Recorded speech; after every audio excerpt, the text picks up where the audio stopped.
Guys, welcome to the course of Laravel 8 API development tutorial. This is part number 13. Inside this video, we are going to create an API which will list all employees.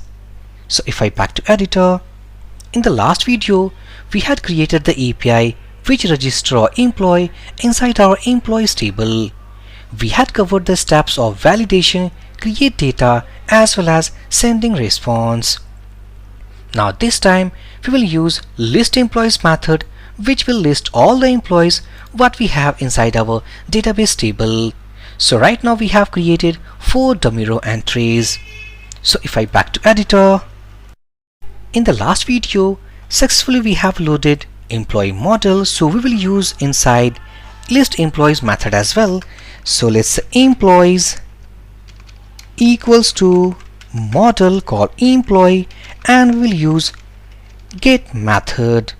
So for now if I type print r, let's say employees, save this change, it should be something employees. So copy and paste, and keep in mind to actually list all the employees we have the API route as list-employees which we will request via get request type. So if I back to Postman, copy this route, open a new tab, pasting it here.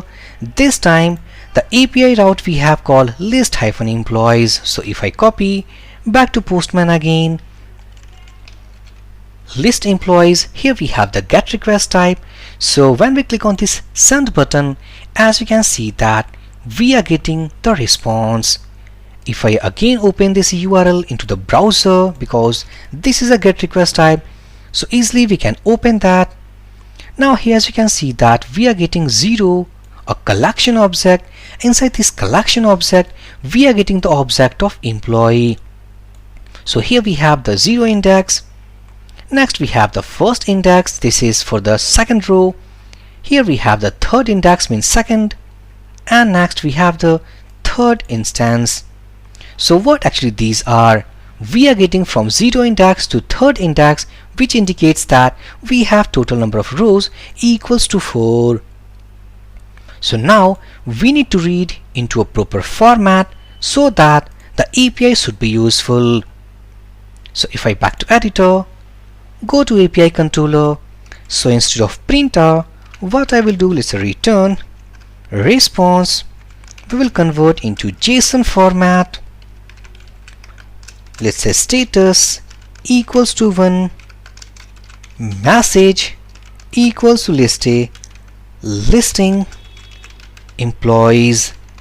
And also if we want to send a custom HTTP code, also in the second value of this JSON method we can pass it here. So let's say that we want to send 200 status HTTP code, so simply I will pass 200, otherwise by default it will pass the 200. If we want something more HTTP code like 500, 401 or something else, we can put it here. So after doing this, also we need to send this employees, means this is our main data. Go here and let's say data equals to employees.